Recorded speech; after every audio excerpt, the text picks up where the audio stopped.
Hi there, I'm Ruben Cornell and welcome to this week's Samplecast. First off, I want to give a big shout out to everybody who's followed the YouTube channel and podcast, especially those who've supported us from the start.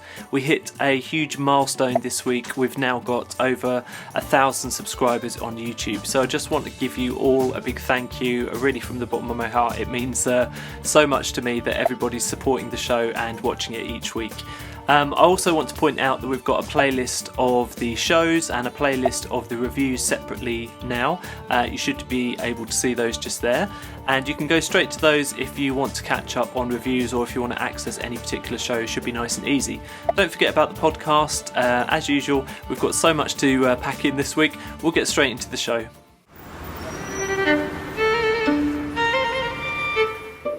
I reviewed Berlin First Chair's strings last week, and we've still got Cinesample solo strings to come this month, so it's a big month for string libraries.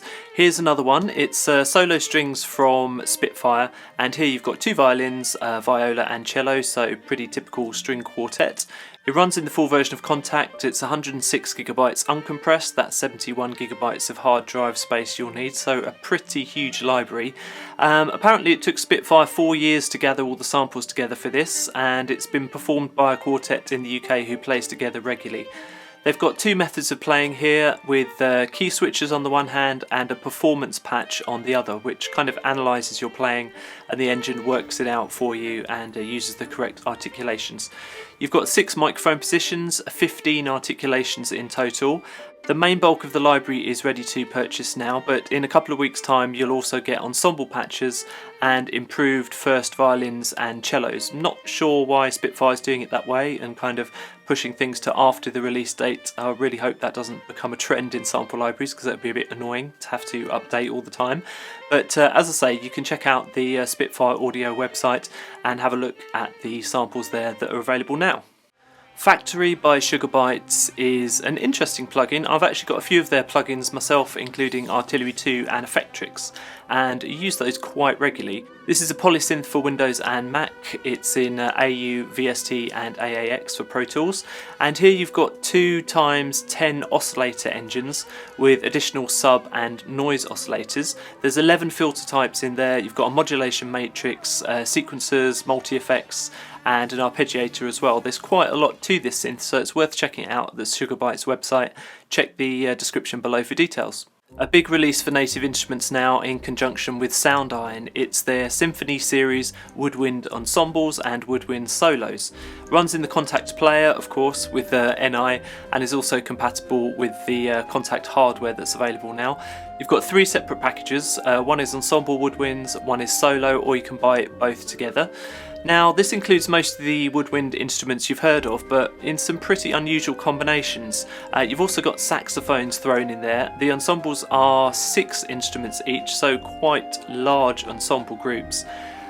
With the instrument, there's 3 microphone positions. You've got a multi-mic mix as well, and the articulations include, all the normal ones, shorts and longs and ups and downs, that kind of thing, but some interesting effects too. There's really a lot of detail there. Too much for me to really go into in this short roundup, but have a look on the Soundiron website. On the subject of Soundiron, they've also got an Alto Glockenspiel, which has just been released. Runs in the full version of Contact, 2.5GB there. You've got 10 Contact presets, and it's a 25 key Alto Glockenspiel, although the range has been artificially stretched out to cover the whole keyboard as well. 3 separate articulations with different beaters. You've got close and far mics, glissando samples in there as well, and also as an added bonus they've thrown in a kind of toy Glockenspiel as well for some interesting effects.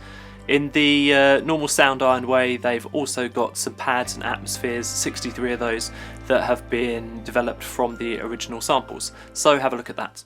Not a company I'd heard of until this week, but they seem to be doing some interesting stuff. It's Sonixenema, I hope that's how you pronounce it, and their new pack is called Primal. The full version of Contact is needed for this, and it runs in the photosynthesis engine. You'll have heard me going on about that engine a few times in the past.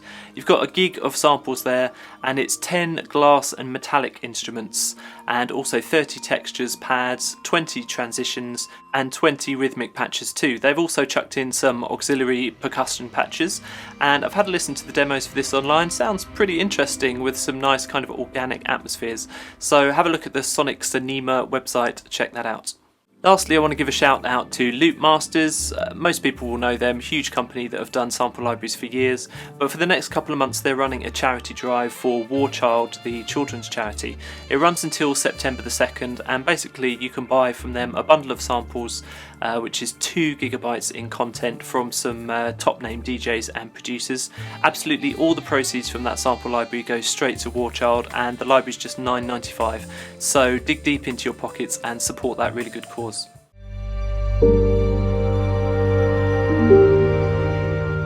Here's one of this week's big reviews. It's Cinematique Instruments Interval. It runs in the full version of Contact. It's not a huge instrument, it'll only take about 350 megs on your hard drive. And here you've got 13 different sound sources, which are spread out in intervals by the Contact engine. So what you do is you choose up to 4 of these and decide which intervals they will use on the 12-tone scale. How this instrument works is a little bit hard to get your head around. Luckily the manual is pretty good here, and you can create pads or ARPs or kind of rhythmic effects as well.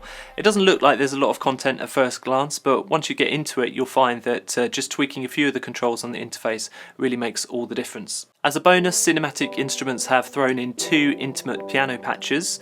They're close mic'd, kind of emotional and intimate sounding pianos with some fun controls for adding pot effects, noise, and 8 different types of reverb. So here I'm not going to go into too much detail about how interval actually works. It's best to have a look at the Cinematique Instruments walkthroughs and also the video here if you really want to know the ins and outs of this instrument. I really like the concept of it. It was completely innovative. I hadn't seen anything quite like this before. The sounds were impressive, both the sources and the presets that have been made from the sources, and it's really perfect for both intense and subtle scoring. There's a lot of mileage out of those few amount of sounds there. Things I'd like to see improved, well, the interface didn't really bowl me over, it's a little bit drab. The arpeggio controls are hiding in an options menu that's kind of easy to miss. Certainly for the first few minutes I couldn't find it. Arguably the arpeggio controls and functions are some of the most interesting parts of the library and enable the sounds to be used in many different ways. So it's a bit of a shame that it's hidden away. You'll just have to poke about into the interface until you find it. I did think Interval was a little bit expensive for what it was, considering the number of sound sources and presets available, although undeniably it is an interesting concept, so I can see why they're trying to push that, and I did have a lot of fun with it. For more information about Cinematique Instruments Interval, head over to their website or check out the Samplecast podcast where you can hear it in action.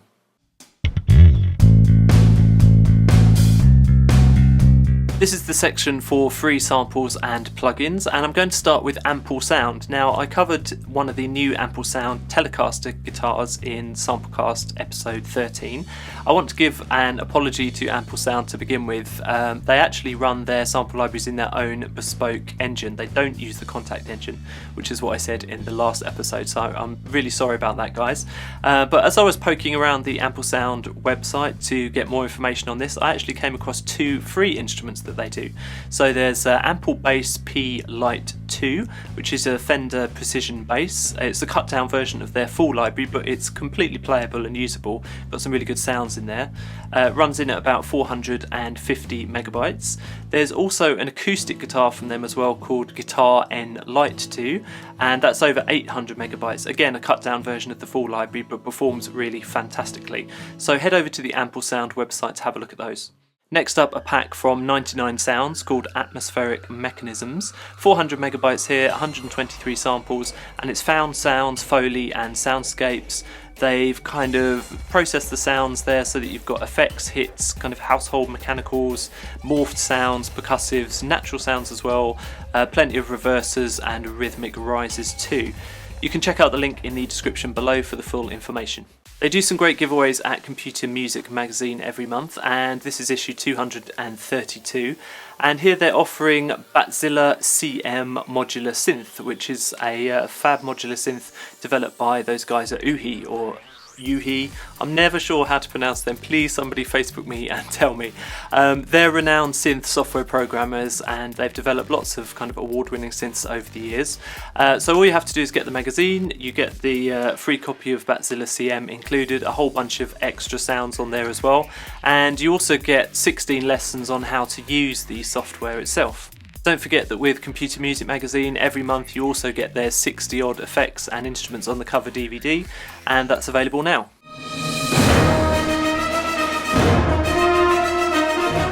If you haven't already, I urge you to have a listen to the Samplecast podcast this week. We've got an interview with Andrew Morgan Smith and his track A Chance to Live.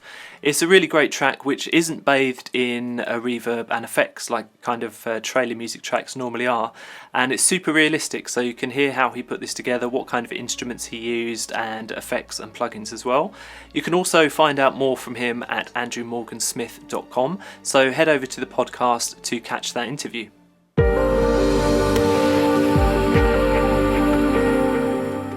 Here's another Samplecast big review, and this time it's Eris Hybrid Choir Designer from Vir2, and this copy has been supplied to me by Time and Space, so thank you very much, guys. Runs in the Contact player. It's 10 gigabytes uncompressed, which is pretty big, I guess. There's male and female choirs here, both in sections and with 4 soloists. You've got bass, tenor, alto and soprano that you can solo out. There's 4 performance styles as well. They're all long sustained or legato performances. You've got R's, U's, O's and M's as well. There's also sequencing options in the bottom half of the interface for LFOs. The effects engine is there as well, enabling you to twist the vocals into hybrid textures. You've got 3 patches with this instrument. There's the performance patch, that's for supposedly realistic performances. We'll come on to that in a sec. There's the pads patch, which is for hybrid performances, and lastly there's a user patch which enables you to load in your own samples. So I'm going to come straight out and say it and get this out of the way first. I'd never like to be down on libraries. I know how hard they are to create, but the performance patch in this particular instrument isn't realistic. It just doesn't sound great. Supposedly there are true legato transitions here as well that you can play in a legato fashion on your keyboard, but with a choir sounding this fake, it's hard to work out whether it actually sounds good or not. If you want an idea of how the choir sounds, think about the score from Titanic. It's got that kind of synthy sound to it. It just doesn't sound super realistic for a kind of performance patch. Also, you've got problems with the crossfading. I found basically with the mod wheel down, you've got a sustain, and then as you push it up, it moves into vibrato. It's really obvious where the crossfade is here, and it's obviously 2 different samples. It just sounds bad.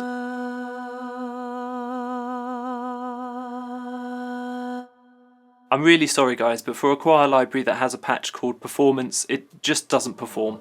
I don't want to dwell on this for too long, as it sounds like I'm really rubbishing this library, but it's just this one patch. It is a big deal because it's kind of half the library, but it doesn't work for me. For the same price, if not less, I can get a choir that sounds much more realistic than this.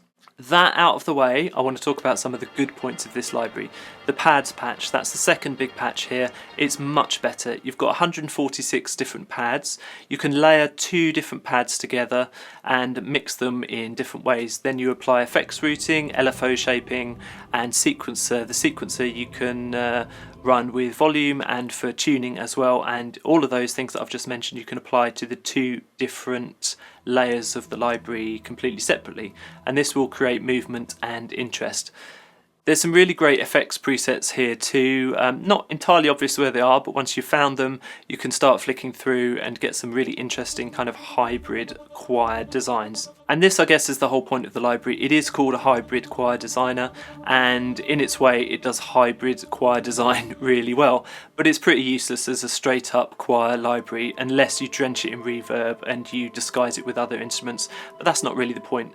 The pads are inspiring and they're emotional, they're infinitely customizable, and that's got to be taken into account with this library because it is, as I say, a hybrid library.